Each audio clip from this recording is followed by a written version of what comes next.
same as everything, beyond the ballot. We're taking voters beyond the ballot to help them understand really how government works for them, how they can be civically engaged, and, how their voice matters.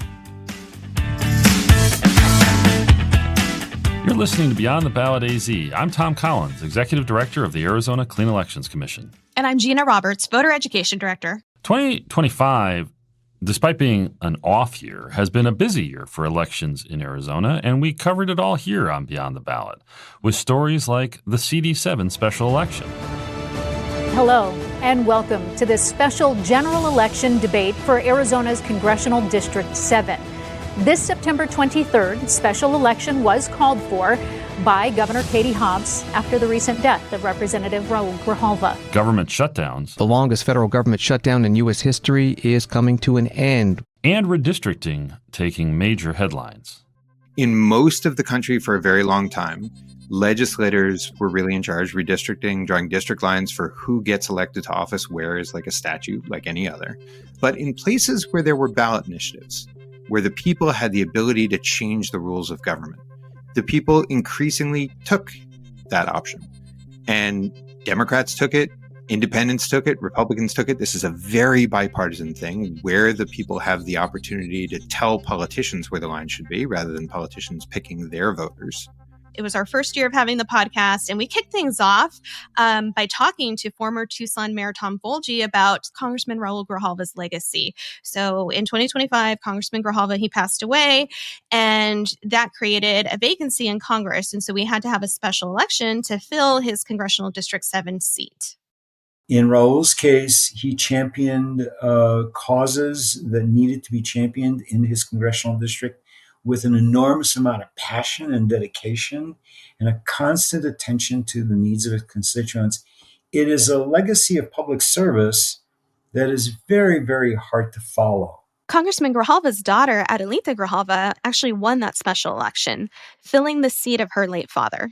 She was actually just recently sworn into the House of Representatives last month following the end of the federal government shutdown. And thank you to La Gente of Southern Arizona for making history, electing me, the first Latina, the first Chicana from Arizona to ever go to Congress.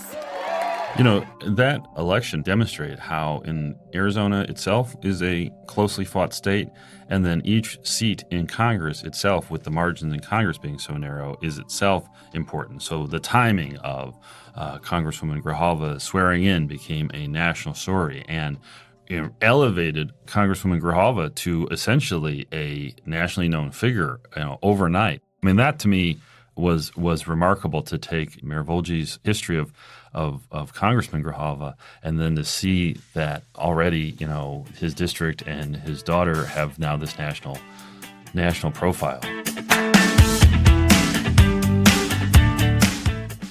Tom, we did a lot of episodes this year. We've talked about everything from education to the federal and the state budget. We even had a special 4th of July episode about how fireworks impact, your animals and how you can keep your furry friends safe. To me, what really stood out, what sticks with me are two things. One, I find it really fascinating what we learned about Gen Z and their politics. I think collectively there is a sense of we don't care what the old playbook was. Obviously things have changed so much to the point where we need a new playbook. And then the other thing too that I always find fascinating, because I'm a parent and I've got children in the school system, is just our education series. So what we've learned about from how schools are funded, from where we are right now with potential school closures and school facilities.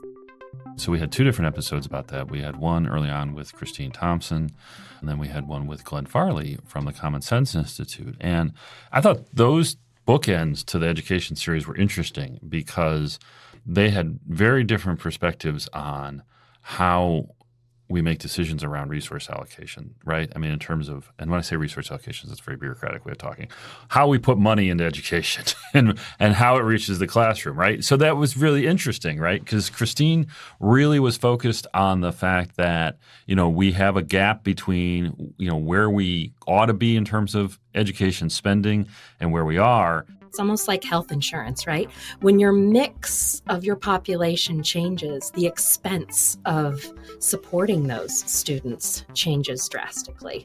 And you could be left with some of the more expensive students, but less funding to take care of those more expensive students, or the opposite way around. You've got money that can go farther because of the population that you have. And Glenn Farley's point was more like, it seems like maybe the gap is between where we're putting the money and not necessarily what amount of money there is. What is inarguably true is the amount of money that's been invested system-wide over the last 2 decades is far in excess of what enrollment growth alone should have demanded. And the result should be that we have a lot of excess facilities and a lot of facilities, we should see it showing up on the quality side. And this is where I think there's a massive data gap that's fueling litigation and public angst and things like that. That will frame a lot of what voters are going to experience over the next year. Absolutely. I will share one other thing too, Tom, that really stuck with me, which I had never thought about this before, but we had an episode on Beyond the Ballot AZ of how federal debt and your finances are linked. And so this is where we had Dr. Jose Gerardo come on and talk about how the federal debt and the deficit work. And he had this quote that really stuck with me. And he was essentially saying that there is no such thing as a tax cut. It's either... is that there's no such thing as a tax cut. The only thing that exists is borrowing against your children. So lower taxes today just means that you're going to pay higher taxes in the future. There's no way around that. That was my probably, if not my favorite, definitely my top couple 3 episodes that we recorded this year. And I thought it was really bracing to take a step back and say, look, the deficit doesn't necessarily matter in the way that we talk about it politically. I'll just be honest with you. I found that episode to be downright chilling. It was. it was somber. Well, and you tie that with the episode that we had with former Secretary of State Ken Bennett. He was, president of the Senate, where he talked about the state budget, right? Because 2 different things. We have our federal budget, state budget. And when we had Ken Bennett on and he explained, really what makes up the pie of the state budget and how much of our funding is federal dollars, to me, that was eye-opening as well. And this year, just kind of for an example, the state money is going to be about $23 billion. There's $45 billion of federal and other monies that comes in to the budget negotiations. And then there's about $5 or $6 billion of local property tax money that mostly the schools have that gets included in the budget. So you've got about $70 billion. We did one of the later episodes we did actually kind of ties all these things together. We had Garrett Archer, who is the data guru at Channel 15.